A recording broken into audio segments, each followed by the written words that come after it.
Hay juegos que hoy en día fracasan por bugs, por polémicas o porque salen rotos, pero hay otros que empiezan a morir mucho antes de que nadie los juegue. Empiezan a morir el día que enseñan su primer tráiler, porque un tráiler no solo vende un juego, vende confianza. Y hoy vamos a ver juegos cuyos trailers no solo no ayudaron, es que prácticamente los condenaron antes del lanzamiento.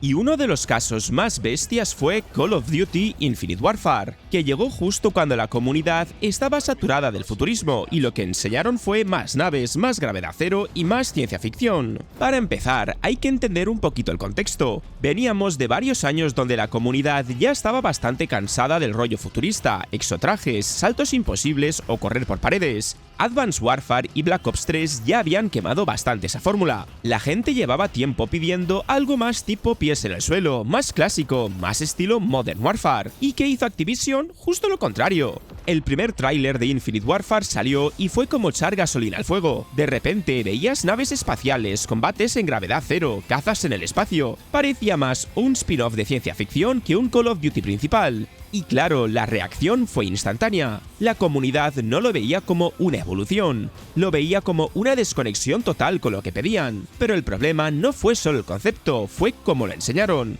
El tráiler estaba montado como si fuese el siguiente paso épico de la saga, súper serio, súper cinematográfico, cuando el público ya no estaba en ese barco. Había una desconexión brutal entre el mensaje del marketing y el sentimiento real de la comunidad. Mientras Activision decía, esto es el futuro de Call of Duty, los jugadores pensaban, esto es justo lo que no queremos. Y luego vino el golpe definitivo. El tráiler se convirtió en uno de los vídeos más dislikeados de la historia de YouTube, no porque el juego se viera técnicamente horrible, sino porque simboliza el cansancio de años de decisiones que no escuchaban a la comunidad. Y para rematar, el mismo día prácticamente anunciaron el remaster de Modern Warfare, y eso eclipsó por completo a Infinite Warfare.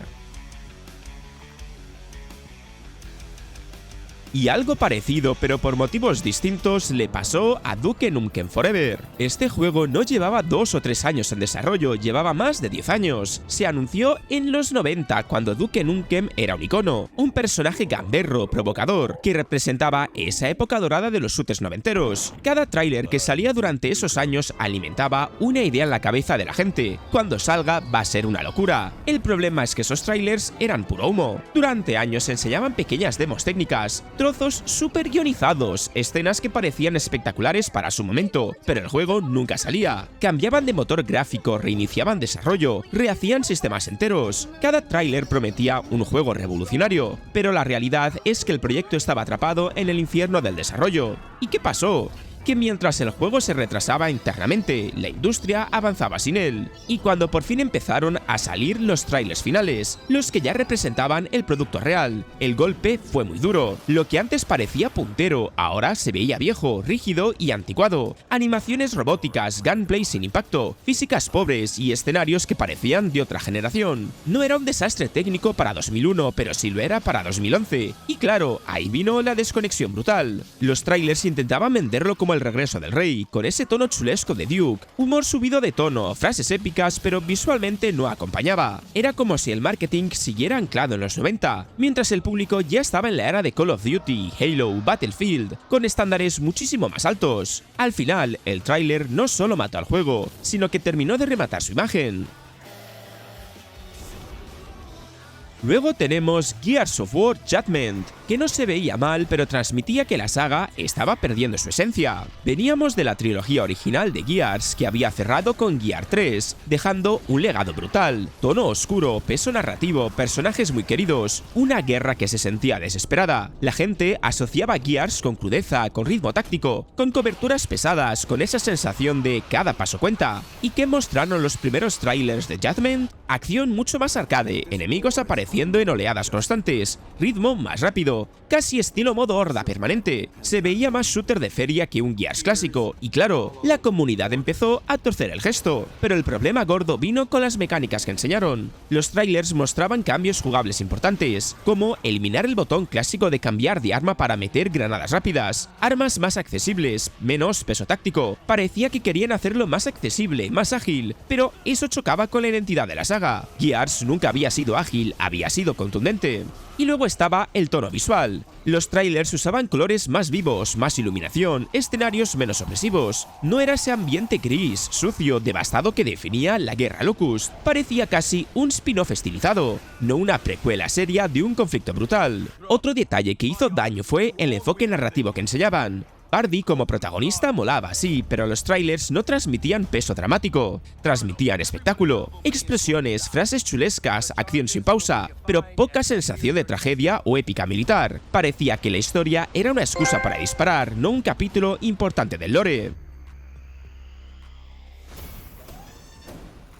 Con Mighty Number 9 el golpe fue emocional.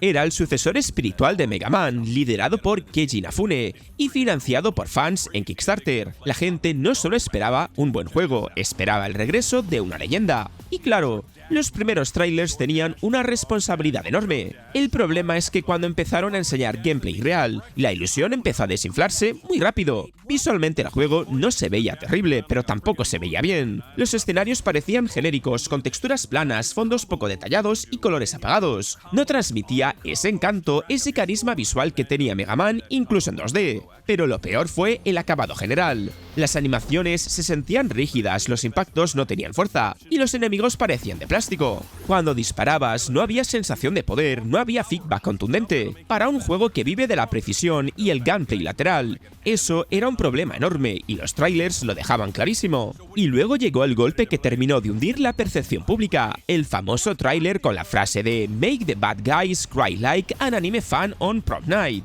Ese momento fue devastador. Intentaba ser gracioso, provocador, muy en la línea noventera, pero salió mal. Se percibió como cringe, como forzado, como un intento desesperado de parecer chulo. En vez de generar hype, generó vergüenza ajena. Se viralizó, sí, pero por las razones equivocadas. Y aquí entra el factor más importante, el contraste con la expectativa. No era un juego cualquiera, era un proyecto financiado por millones de fans, que llevaba años en desarrollo, con múltiples retrasos. Cuando enseñas trailers después de tanto tiempo, tienen que impresionar, tienen que justificar la espera, y los de Mighty Number 9 hicieron lo contrario.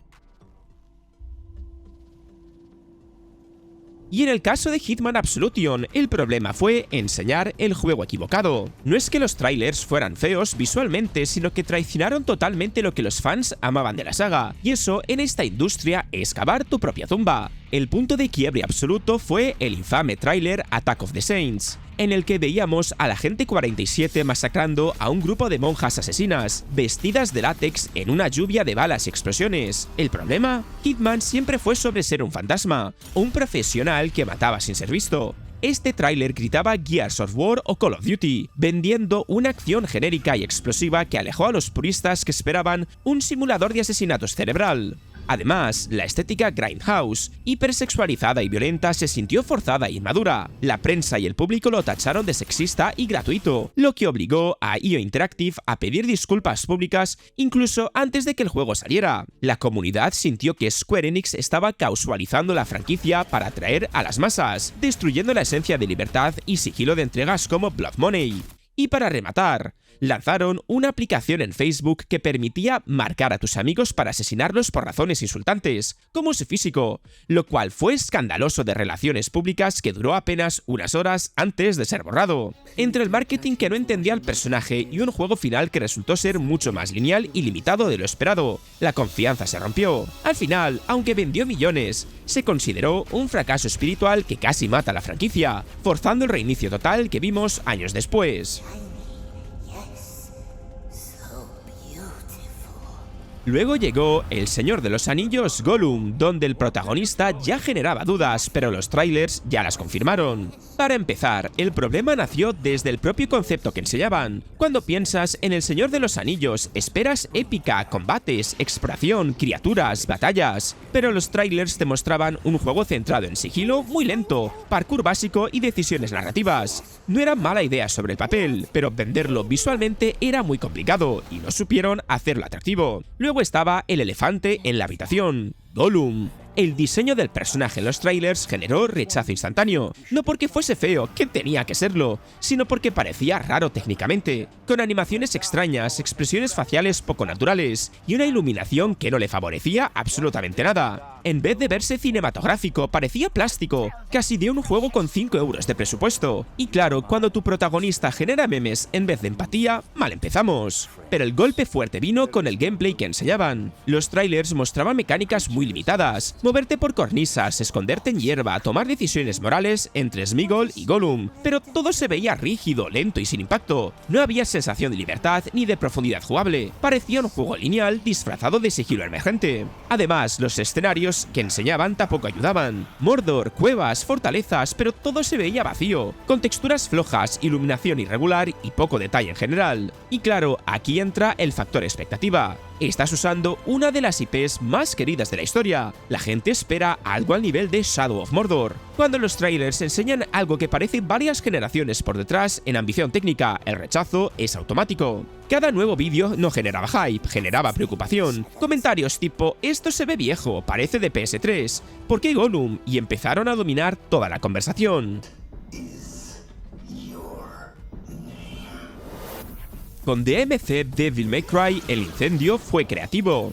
Primero, hay que entender lo que significaba Devil May Cry para la comunidad. Dante no era solo un protagonista, era un icono. Chulesco, elegante, pelo blanco, actitud confiada, demonios, combos imposibles. Todo muy exagerado, muy japonés, muy estilizado. Era parte del ADN de la saga. ¿Y qué mostraron los primeros trailers del reboot? Un Dante completamente distinto. Pelo negro, más joven, más rebelde tipo punk enfadado. Fumando, actitud más agresiva que carismática. No parecía una evolución, parecía otro personaje usando el nombre de Dante. La reacción fue instantánea, rechazo total. Pero no fue solo el diseño. Los trailers mostraban un tono mucho más oscuro, más sucio, más occidentalizado. La estética era más realista, más cruda, menos fantasiosa. Para algunos estaba bien, pero para muchos fans era perder la identidad visual que hacía única la saga. Luego vino otro problema, cuando enseñaron el combate. Aunque el gameplay era sólido, los trailers no transmitían la misma fluidez ni espectacularidad que Devil May Cry 4. Los combos parecían más simples, menos técnicos, menos profundos. Parecían más accesibles, sí, pero también menos hardcore, menos exigente, y eso a los fans veteranos no les gustó nada. Pero el momento que terminó de incendiar todo fue la comunicación alrededor del juego.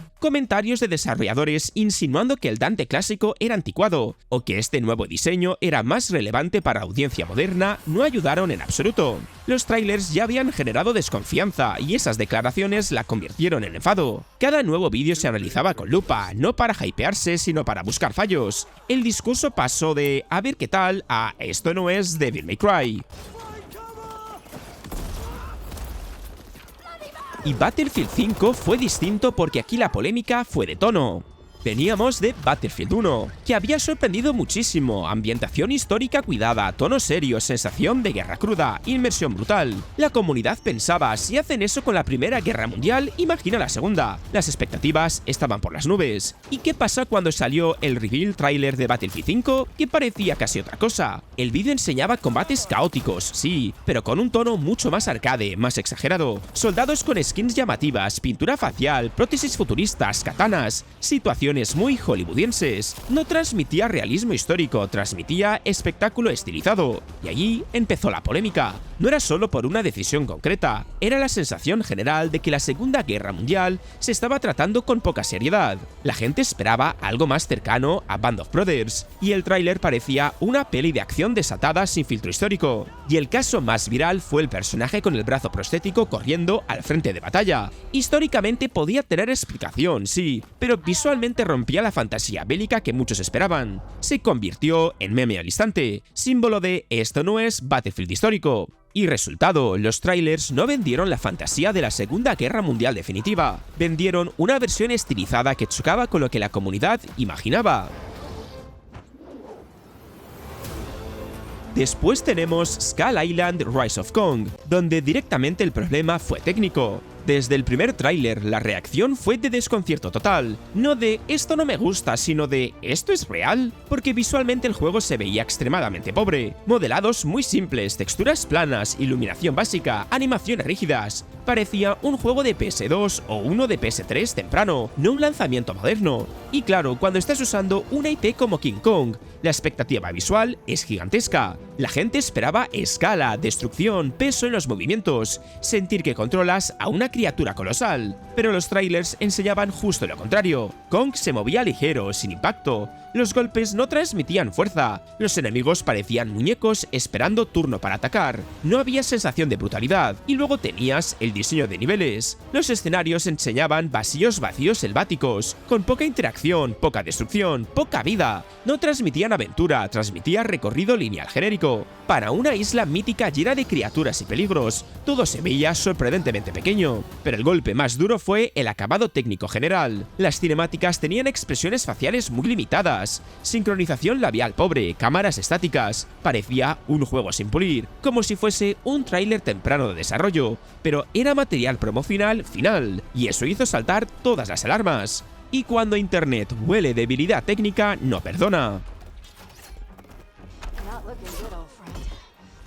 Y cerramos con Dragon Age de Beliguard, que no generó burla pero sí desconfianza. Dragon Age llevaba años desaparecido, con Inquisition como último gran recuerdo, un RPG oscuro, político, con decisiones morales pesadas, guerras, traiciones, razas enfrentadas, fantasía seria, adulta, muy BioWare clásica. La gente esperaba que el regreso fuese algo épico, denso, casi espiritual para la saga. ¿Y qué enseñó el primer tráiler? Un tono mucho más ligero, más colorido, más estilizado, casi cercano a un hero shooter o a un RPG de acción moderno tipo live service. Personajes haciendo poses, música más desenfadada, presentación muy enfocada en el grupo, no en el conflicto. La primera sensación no fue Dragon Age ha vuelto, fue esto parece otro juego usando su nombre, y ahí empezó el ruido. Visualmente no se veía mal, pero el estilo artístico era más brillante, más limpio, menos crudo que entregas anteriores. Las armaduras parecían más fantasía heroica que medieval oscura, los escenarios más luminosos y menos opresivos. Para algunos era evolución, para muchos era pérdida de identidad. Luego vino el gameplay que enseñaron después, y el combate parecía orientado más a acción directa, menos táctico que Origins o incluso Inquisition, más habilidades en tiempo real, más espectáculo visual, menos pausa estratégica. Otra vez, no era necesariamente peor, pero sí distinto a lo que muchos querían recuperar. Y al final, todo esto demuestra algo muy claro. Un tráiler no es solo un anuncio, es la primera impresión, es la promesa, es el momento donde decides si confías o no en un juego. Y cuando esa primera impresión falla, recuperarla es casi imposible. Da igual que luego el juego sea decente, que tenga buenas ideas o que mejore con el tiempo. Si el tráiler mata el hype, el daño ya está hecho. Porque en esta industria la conversación empieza mucho antes del lanzamiento, y cuando empiezas con memes, dislikes y desconfianza sales al mercado herido. Y ahora te toca a ti. Quiero que me dejes en comentarios cuál crees que fue el tráiler que más daño le hizo al juego y si añadirías alguno más para una segunda parte. Déjamelo que me los leo todos. Y ya sabes, si te ha gustado el vídeo dale al like, al hype y suscríbete si no lo estabas. Y dicho esto, nos vemos en el próximo vídeo.